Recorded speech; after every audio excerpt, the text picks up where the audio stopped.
You wanted the best. You've got the best podcast. The hottest podcast in the world. The Chris Voss Show, the preeminent podcast with guests so smart you may experience serious brain bleed. The CEOs, authors, thought leaders, visionaries, and motivators. Get ready. Strap yourself in. Keep your hands, arms, and legs inside the vehicle at all times, because you're about to go on a monster education roller coaster with your brain. Now, here's your host, Chris Voss.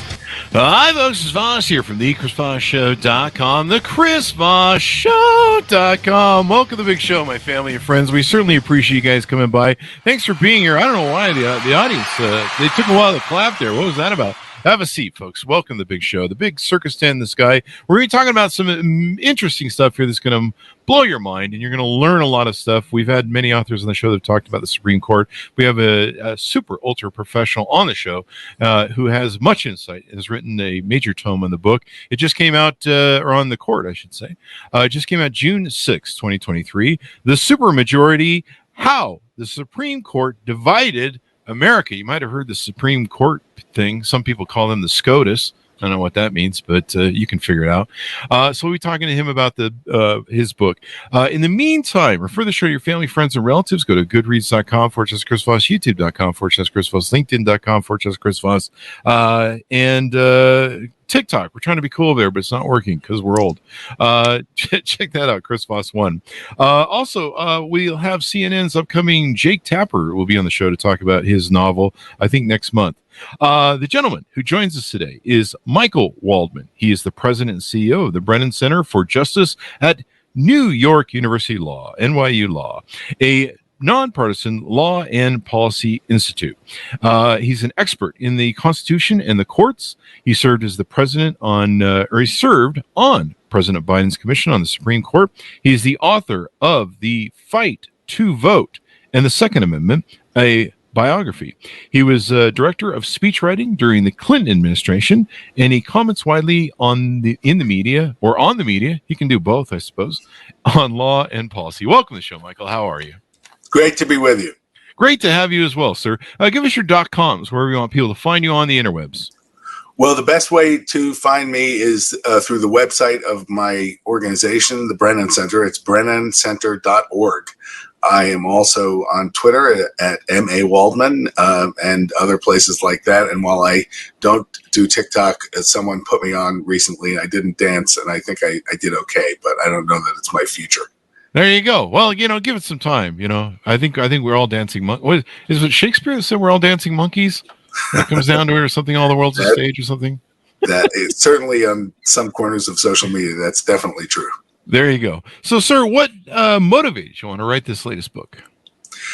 So, I work on a whole bunch of issues involving voting rights and constitutional law. I've written other books about the topics before the Supreme Court, and I became increasingly convinced that something big has happened at the Supreme Court, something with a big impact on the country. I wanted to understand what had happened, to see if it was consistent with other times in our history, what history could teach us, and what we could do about it. I am quite concerned that this court has been in effect captured by a faction of a faction, and that it is moving very aggressively on some big rulings that push the country in a conservative political direction.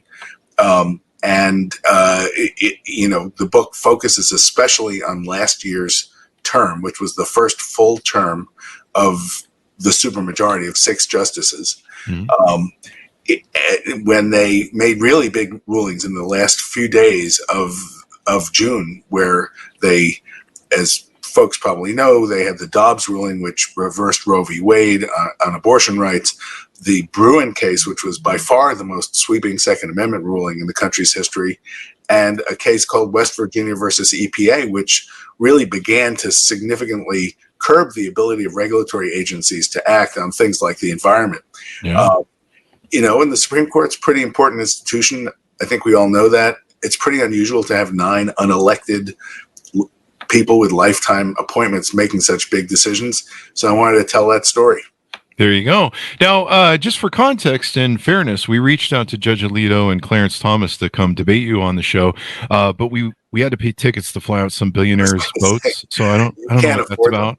Yeah, it's a little out of our budget. We understand, but so you get into a lot of details in the book about kind of the whole history of this of the scope of the SCOTUS. Tell us about why you decided to pick such a wide swath to tell the whole story, if it were. You're right. The first third of the book is history, really, leading up to this, and I think you can learn a lot from it. And it's interesting because the part of the Constitution dealing with the Supreme Court and the courts, federal courts, is only 1/10 the length of the part dealing with the presidency and Congress, who they all thought were going to be the preeminent branches. And it really took a long time for the Supreme Court to attain the role it has now. And we want a strong courts system. We want to have the independence of it. But to have the role it has now in some respects of being over the other branches. But it's an interesting thing. How does the court have this power? The history shows that, most of the time it has this power because we let it have this power. And most of the time, the Supreme Court reflects whatever the political consensus is in the country, or at least the elites of the country. It hugs the middle politically. But there have been a few times before this time where the court was unusually aggressive or ideological or partisan or maybe activist. And there's been a fierce pushback. It's a cycle of overreach and reaction. And so the book talks about them. The first one was the Dred Scott case, which, as people point out, they might know from high school history, but not necessarily much beyond that. But that was this big case in 1857. It was only the second time the Supreme Court ever struck down a law passed by Congress. It was at a time of great agitation over slavery. And the Supreme Court said that Congress could not bar slavery from the territories. As it had been doing, and even more than that, that the black people were so inferior that they couldn't be citizens. And this was a really big deal. There was a massive response. It led to the rise of the Republican Party. It led to the rise of the Republican Party. It led to Abraham Lincoln's election to the presidency.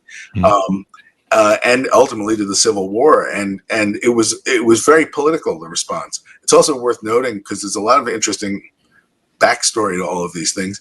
This was a first really major opinion to leak. Remember last year there was the leak of the Dobbs decision. This one leaked also. It actually leaked to the incoming president, James Buchanan, who wanted them to do a ruling like this. He got up at his inaugural address and said, well, the Supreme Court is going to make this big ruling. None of us know what it's going to say.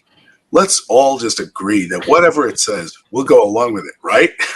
And everybody understood exactly what that meant, So that was the first time. The second time was in the beginning, where there was this overreach and reaction, was in the beginning of the 20th century, what lawyers call the Lochner era, and after a particularly notorious case. But basically it was when there was industrialization and great inequality. And the justices of the Supreme Court at that time thought their job was to stop government from doing anything about it, from regulating to protect women or workers or public safety. And again, it was a huge political controversy that went on for years. I hadn't realized until researching the book that it was a very legendary presidential election of 1912. This was when Teddy Roosevelt ran as a third-party candidate, the Bull Moose Progressives. I remember that. He ran against his hand-picked successor. Yeah, we were all, out there waving flags. I was 12 at the time. Yeah, one of my earlier lives, I was there. His hand-picked successor was Taft, and then Woodrow Wilson was the third guy, and then there was a socialist, Eugene Debs. There's a kind of an epic campaign, but Teddy Roosevelt's big issue was the Supreme Court taking them on these reactionary rulings. And this fight went all the way up to his cousin Franklin's administration. You don't want to mess with those Roosevelt boys. And he had, as a lot of people today know, he had a really significant fight with the Supreme Court as they were striking down the New Deal. He tried to expand the court packing, and lost, but they then ultimately backed down. So again, there was an overreach and a reaction. The third period, and this is a little different for me to say because I run the Brennan Center. The Brennan Center is named after Justice William Brennan, who's one of the great Supreme Court justices of the Warren Court. And the Warren Court was the only time that the Supreme Court was, in a sense, kind of ahead of the country in being more aggressive in protecting rights and advancing equality. And so many of its rulings, I believe, were vital and important. And, people know Brown versus Board of Education or the one person, one vote rulings that really created politically equal districts in legislatures around the country. But there was so much change, and so they reflected and actually spurred so much of the kind of revolutionary social change that was happening at the time that created a backlash. And that created a backlash against the idea that these changes were being made by judges. And we are still living in that backlash today. So I think we're in a moment like that now. I think the reaction to this court and the rulings it's made has only begun, but it's already pretty fierce. And it's kind of like these earlier eras. Hi, folks. Here's Voss here with a little station break. Hope you're enjoying the show so far. We'll resume here in a second. I'd like to invite you to come to my coaching, speaking, and training courses website. You can also see our new podcast over there at chrisvossleadershipinstitute.com. Over there, you can find all the different stuff that we do for speaking engagements if you'd like to hire me, training courses that we offer, and coaching for leadership, management, entrepreneurism, podcasting, corporate stuff. With over 35 years of experience in business and running companies as CEO. And be sure to check out chrisvossleadershipinstitute.com. Now back to the show. It was interesting to me that when the Roe versus Wade was overturned, there were some of the politicians on the right saying, "Oh, we need to go after Brown versus education," and I was like, "What? What?" The way they did the overturning of Roe v. Wade, it was interesting because Roe v. Wade, when it was decided in 1973, it got a lot of criticism for being sort of flimsy in the way it did its decision. It didn't rely on a particular provision of the Constitution. But there was a later case called Casey that was 20 years later that also upheld the right to abortion rights. And that was written by Sandra Day O'Connor and Republicans, and she was, the last elected politician to serve on the Supreme Court. And she basically said, look, this is what the country expects. This is what millions of women expect.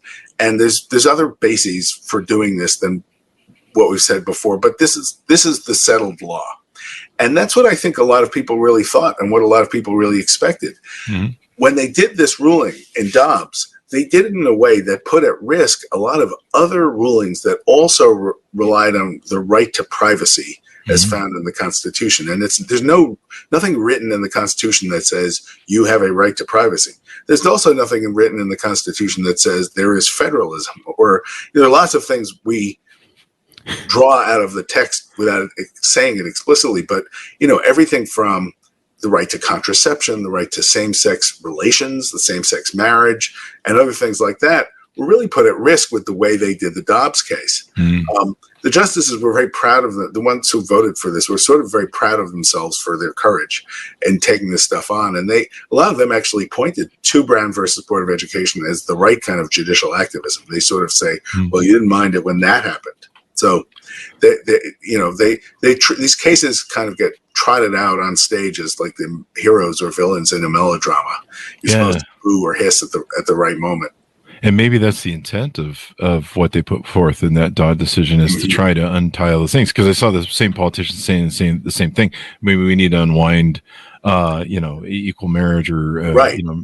Some of the Senator John Cornyn from Texas, for example, said that. Well, it's an interesting thing. So if you read Dobbs, and even if you read the leaked version, which said this too in even more strong terms, Justice Alito said, it's just not true that the right to privacy is put at risk in these other cases. And he helpfully lists them all. And he says it's just different. And he doesn't really say, honestly, why it's different. And to me, it read like, nice right to privacy you have there. Pity if something should happen to it. Clarence Thomas, to his credit, he voted for what they voted for, but he wrote what's called a concurrence, which is he writes a separate essay that says what he thinks too. And he said, let's be honest, of course it puts these things at risk. I think they should all be overturned. Wow. And that's the logic of what the majority just did. Who are we kidding? And so, I kind of think he was right in terms of his understanding of where it all pointed. They may, the Supreme Court in the past, as I said, has been attentive to public opinion. Not all of them are right now, though some of them maybe are. There's been such a pushback on so many quarters to the Dobbs ruling that I do think it would be a surprise to me if they then kind of went after, the marriage equality ruling, which was called Obergefell from about 10 years ago. Yeah. It's interesting to me about what you talked about in the book, and you said it's the Warren, I want to say the Warren Commission. I got that stuck in my head. The same guy. Oh, is it the same guy? Okay. Yeah, but that just shows you how much trust people had in Earl Warren, who had been the Republican governor of California and was the Republican candidate for vice president, a political figure. He was so well respected that he's the one who Lyndon Johnson asked to head the commission because he thought he could put the conspiracy theories to bed. There you go. So you said it was blowback. Now, we've had authors on the show that have detailed extensively the start of the Betsy DeVos father, the Centers for National Policy, the Federalist Society, the Heritage, is it the Heritage Group? The Heritage Foundation? Yeah. And how this all kind of started in the Nixon era. And it was this basic plan to stack the court into what you now term as a supermajority, according to your book, is to stack the court and win cases that would set precedent for, the way the right wing in this country wanted to have. Yeah. And so was that formed then, out of those, that Warren court? It was in backlash to the Warren court. Wow. You had, people then saying, look, the courts are liberal and they're making these big rulings and we need a strategy to deal with it. And they formed all these groups. There's a sort of a famous memo that was written, famous later on, a memo that was written by a guy named Lewis Powell, who said, the left is eating our lunch in the courts, and conservatives and businesses are not paying any attention to the courts right now, which is hard to believe. We need to start doing that. We need to create organizations. He then, within months himself, was appointed to the Supreme Court by Richard Nixon. Wow. After writing this memo. It took a while. Roe v. Wade was not all that controversial at the time it was handed down. It was considered, given how strong a push there is to overturn it from religious conservatives now, it was actually considered sort of a niche issue for Catholics. It was a Catholic issue. The evangelical Protestant churches didn't care that much about it, which is kind of hard to fathom these days. But over time, and fairly soon, it started to build as a real, the conservative movement in the United States in the 1970s moved to the right. And ultimately, Ronald Reagan, for example, when he was elected, he really put in place a lot of the ideas of trying to overturn what the courts had done. But it took a while for them to focus not so much on winning victories, but on putting judges in place. Yeah. They realized they couldn't get a constitutional amendment to overturn abortion rights, and that what they really needed to focus on was who was on the bench. You mentioned the Federalist Society. I suspect people have heard of that, but it's really, I think, quite an extraordinary thing. I don't know of anything like it in American history. It started as a student club for law students who thought, these law schools are very liberal, and they kind of felt marooned and socially isolated. It started as a student club and has grown into a very effective, very well-oiled, as it turns out, very well-funded political machine, picking who would be the names for judges. The head of the Federalist Society is this guy, Leonard Leo, who gave Donald Trump the names of the people to appoint to the Supreme Court. That's not a secret. They all were. It was part of Trump's appeal to conservatives when he was running for president.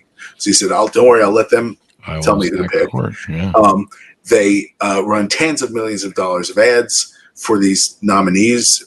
They create or fund organizations to file briefs in the cases in front of the judges who they put on the court. And, I'll admit, so as I said, I run the Brennan Center. I used to look at the Federalist Society and say, wow, they're pretty effective.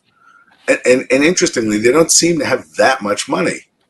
Well, it turns out somebody had given Leonard Leo a few years ago $1.6 billion, which he poured into them and a network of other organizations with kind of made up names to run this really significant political operation. And so when I say a faction of a faction has captured the court has always been political, but it's really unheard of to have as organized a method of putting people on the court and as much of a kind of a discipline over what they're going to rule on things.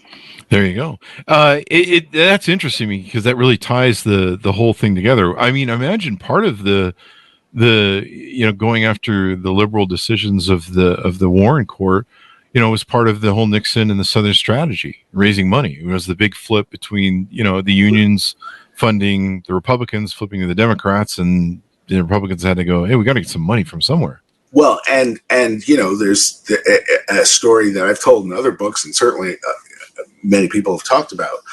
One of the biggest political and historical stories of the 20th century was the move of what used to be called the Solid South, which meant the Democratic Solid South, mm-hmm.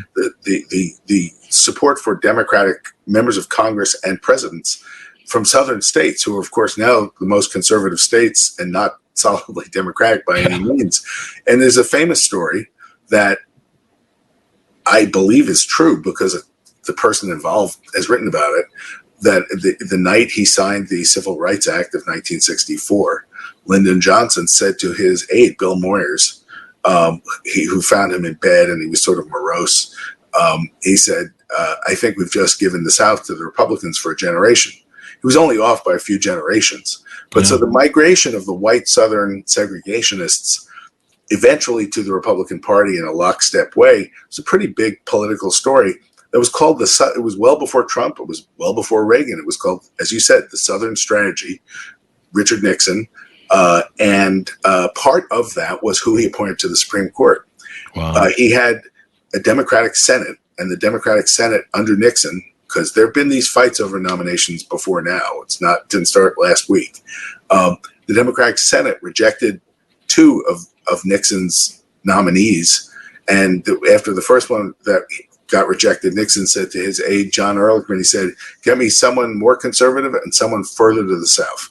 Wow. Like I want them to see what's happening. Wow. So it was a political, it was part of the politics. It wasn't, one of the things I talk about in this book is, they wear robes, but they're not wizards. They're not religious figures. Reading divining the intent from the past. Maybe it's college togas. They don't wear laurels on their head. They're political figures. They have lifetime tenure and they're now elected, but they're government officials. And we know that, especially in recent years, conservatives especially have been quite focused on these nominations. And so Donald Trump had one term and he appointed three people. And Jimmy Carter had one term and appointed nobody. Sometimes it's happenstance. It's a weird anomaly. It's a really striking thing right now in our system that, first of all, one political party, and this is an empirical statement, not a partisan statement, one political party, the Democrats, has won the popular vote in 7 of the last 8 presidential elections. And that's the longest winning streak for a political party in American history. Mm-hmm.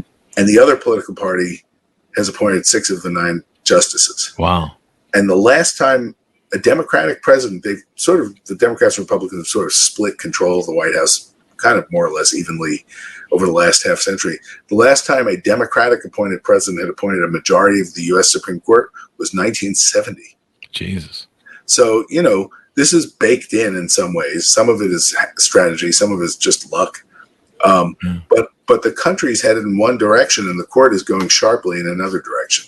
that poses a potential crisis. Yeah, it's turned into a political game to stack the court and do everything. It's interesting to me. I think how long has your book been on the shelf waiting to get published? I think most times it's a year for the major publishers. In publishing terms, it's fast. Yeah, it's not, so it focuses a lot on the rulings from June of 2022. So it's less than a year. That's very fast in book publishing. It's not so, I hear they publish a whole new New York Times every single day. But in terms of books, it's pretty quick. Yeah, and one of the things that are going on right now, we've seen all these challenges over the years that we've had people on the show talking about, Citizens United and some of these different rulings that have basically made it to where, you can buy a politician. If you're a billionaire, just go buy your politician, and almost a forming of an oligarchy system, and a grand Putin scale sort of control of a Supreme Court. And now, we're seeing the news come out. Like recently, there was a thing on Judge Alito's wife leased land to oil and gas firm. Well, Justice fought the EPA and the Intercept here. There's a few other explosive Alito things. Justice Thomas. Keep track, I'll be honest. Yeah, I mean, you're gonna have to do an update to your book. You've got a second book here. That's why I asked how long you've been. With a picture of them holding up a fish. And then their attitude is just like, yeah, well, so what? Fuck you. Yeah, the level of arrogance to me that's being displayed here is really unusual. I mean, you hear people talk about Alito and Thomas as, this is an ethics issue, and I don't want to minimize ethics, but that sort of implies like, can I take this cup of coffee or something like that? In terms of Thomas, and both of these stories were broken by ProPublica, the nonprofit website ProPublica. In terms of Thomas, this right-wing billionaire, Harlan Crow, subsidized his lifestyle for decades. And it used to be disclosed, and then the Los Angeles Times 20 years ago wrote a story that revealed it, and so then he stopped disclosing it. And it wasn't just these very expensive jet trips that weren't disclosed and vacations that weren't disclosed. He bought Clarence Thomas's mother's house with her living in it and renovated, paid for the renovations, and paid for the education of Justice Thomas's surrogate son. If this happened in a state capital with some state legislator and some great rich guy, we would all call it Tammany Hall corruption, And then with Alito, which was the more recent one. So Alito, maybe take legal advice from Supreme Court justices. Do not take crisis communications advice from Supreme Court justices, because the reason this one got so much attention is Alito scooped the story by writing an op-ed in the Wall Street Journal saying, I deny all the charges, before anybody knew what he was talking about. And the issue there is a different right-wing billionaire who had paid for him to go on expensive vacations to salmon fishing in Alaska. And then that guy had cases in front of the Supreme Court. Yeah. And he had very, very significant cases involving billions of dollars that all the news coverage called the Paul Singer, was his name, the Paul Singer cases involving Argentina. It wasn't like some big secret. And Alito ruled on the cases and didn't recuse himself or disclose the trips. Alito's explanation in his op-ed is, he said, well, yeah, it was a luxury jet, but there was an empty seat. No one else was using it, so it didn't count as taking the seat. Like, as lots of people have noted, like, I want to try that one on, first class on the flight to Paris. It just reeks of I'm above the law.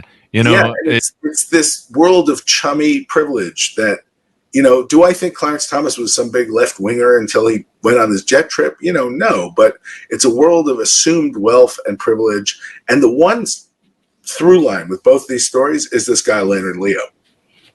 Yeah, Leonard Leo was the person who fixed them up with their billionaire. Wow. And there's a photograph in the ProPublica story on Thomas of a painting that was taken, the painting was painted at one of this luxury resort where they hang out, and it's of Thomas and Harlan Crow smoking cigars together in front of a lake. And honestly, to me, the painting looks like the painting of the dogs playing poker, But anyway, it's not a great painting. But anyway, the third person with them is Leonard Leo. Wow. And he's the head of the Federalist Society, the guy with $1.6 billion jangling in his pocket. And, his business, he doesn't have a case before the court. His business is the court. And so I think it's again, there's always been politics around the Supreme Court, but there hasn't, I think, been something as organized, as well-funded, and as well-disciplined as this. There you go. It's who watches the watchers, man. I think I was stunned to learn that federal judges have, rules and regulations, ethics, I think, but they don't on the SCOTUS. And I was just like, what? They say, trust us. Oh, sure. It's a basic idea that nobody is so wise that they should be the judge in their own case. And all these other courts, federal and state, have to follow a mandatory code of ethics, but they don't. And it's interesting because Congress could pass this, but the court could do it too. Mm-hmm. John Roberts does seem to care about the reputation of the court. And he's seen as an institutionalist. And I think there's something to that. He is well aware that their approval rating has collapsed, that public trust in the court has collapsed. But he could do something about this. He doesn't have dictatorial power, but he certainly has the ability to push them. But anyway, he hasn't done it. I think that there's reform of the Supreme Court itself. That or term limits is the other one that we're term limits, man. I think that would make a big difference. Yeah, I mean, I'm 55, man. The brain isn't as sharp as it used to be, man. I can't see people on there for life. 55. Yeah. So I can't remember most things before 55, so I'm on my way there.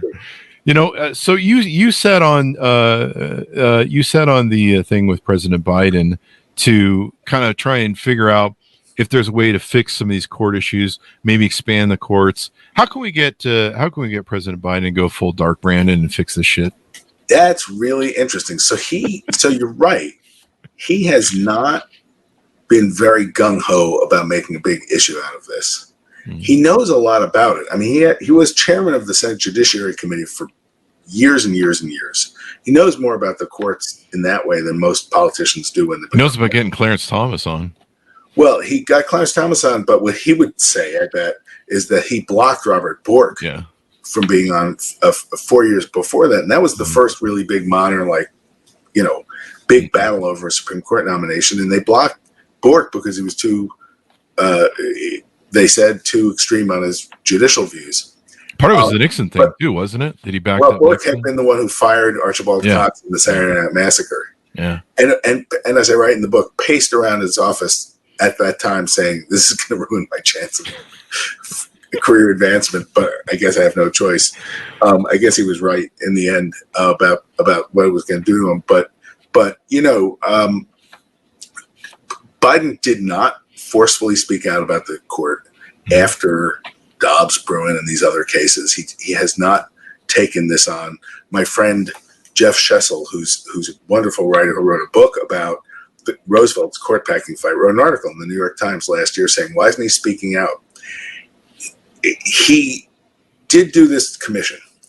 And, these government commissions are very often places where things go to not happen.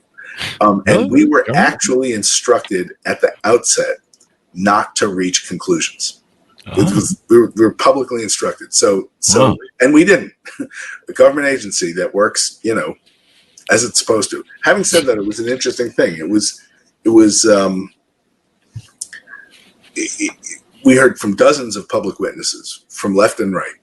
Mm-hmm. And some were for court expansion, some were against it. Some were for ethics code, some were against it. Over and over again, they said, but I'm for term limits, of course. Yeah. There is a strong national consensus across political views for term limits. What we support is an 18-year limit. It should be coupled, I think, with president making an appointment every 2 years. So to try to take some of the randomness, some of the toxicity out of these fights,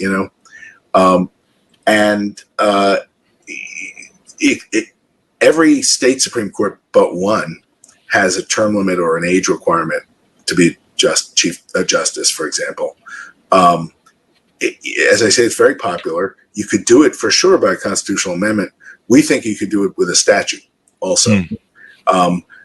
Now, am I under any illusion that if it actually started to move, there would still be kumbaya and every left and right agreeing? Less likely. But it could definitely happen. I think it's going to happen. I think the public gets it. And, George Washington limited his own term. It was this basic idea that nobody should have too much power for too long. I think people understand that. And I think if each president could get 2 picks, it maybe would balance the country, or people tend to vote for the president and in the what's the right word, in the opinion or the mood of the country, and that would balance things out, I think, a little bit more. I think it would just make it doesn't really help one party or the other, but it just would make the court a bit more like the country, which I think is necessary for it to have the credibility to do what it does. It doesn't have an army. It has the power it has because we, the people, give it that power. And if it's going to be so at odds with what the country wants over and over again, it's going to lose the ability to have the role that it wants to play, and that at its best that we want it to play. Yeah. Maybe we should take away free lunches in Jarrett Hall. Maybe that would get them to see things our way. I'm just kidding. There was another joke I had. I don't remember what it was, but that was it. The irony is that anything that maybe the president would do or the Congress would do to set some limits for SCOTUS, they get the final frickin' decision. I mean, there's that. When people say that about a statute, about doing something like that by statute, well, who's going to decide that? Just strike it down. So first of all, they've shown us in the past that Supreme Court justices are perfectly able to demolish constitutional amendments too, not just statutes passed by Congress. Shortly after the Civil War, they gutted how the 14th Amendment, which was supposed to really provide strong equality for formerly enslaved black people, they took a wrecking ball to that one. I actually think, but all of this is so far anyway in the realm of I wouldn't say it's speculative.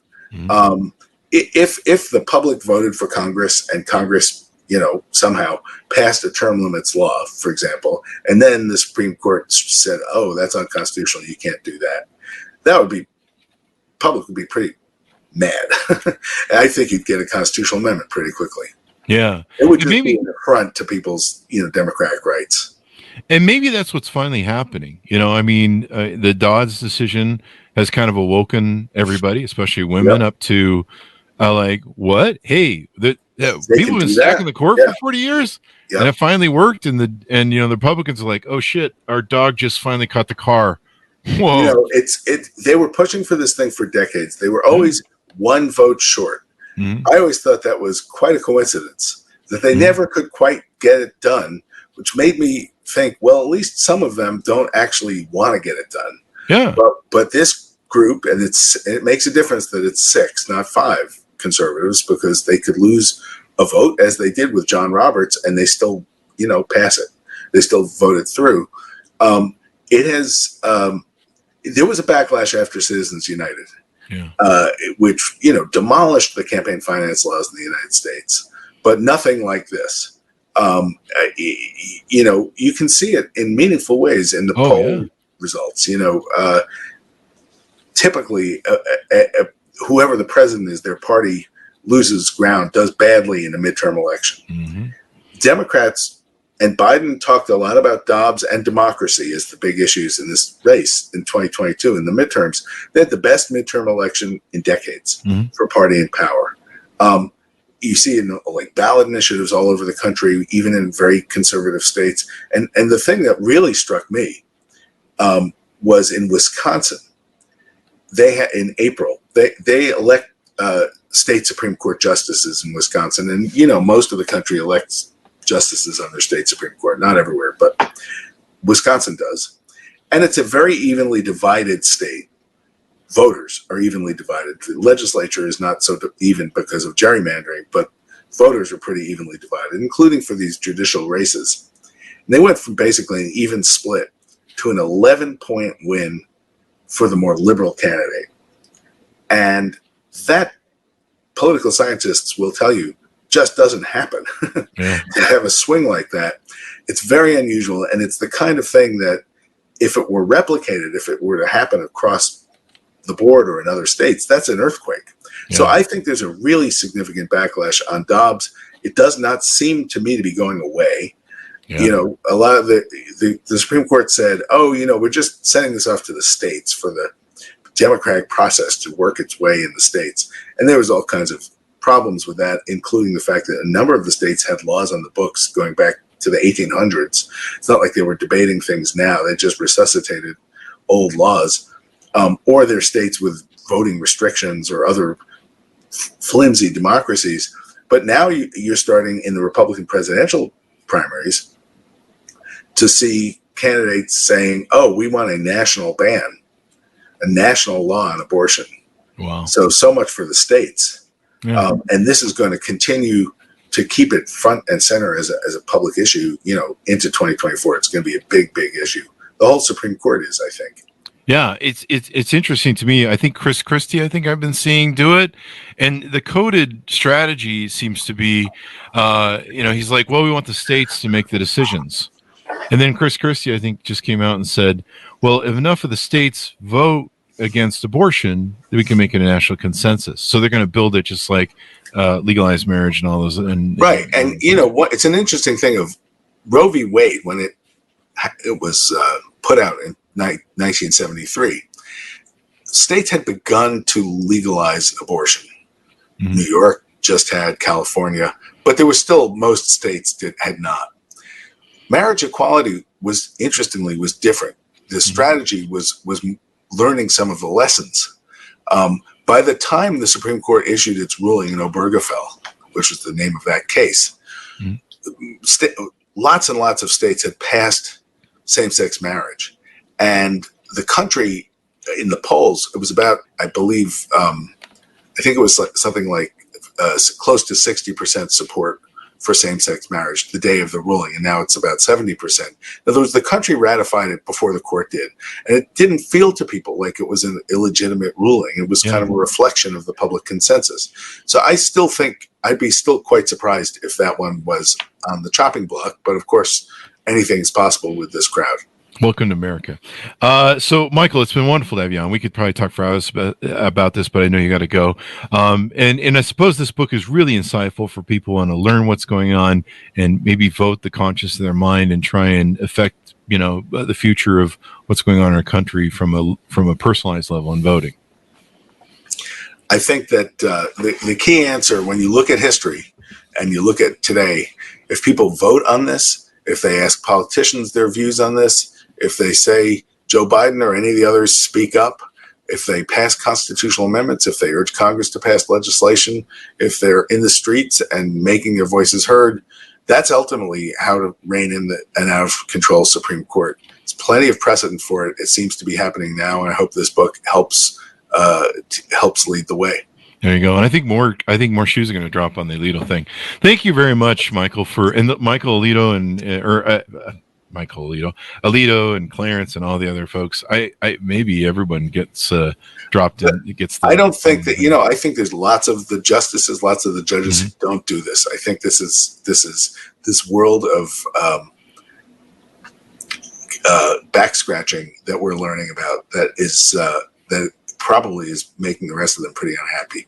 Yeah. Well, hopefully it leads to something and changes the minds of the public and our governance. Michael, give me your .com so people can find you on the interwebs, please. BrennanCenter.org. There you go. Thank you very much for M.A. Waldman. I'm sorry. Give me that again.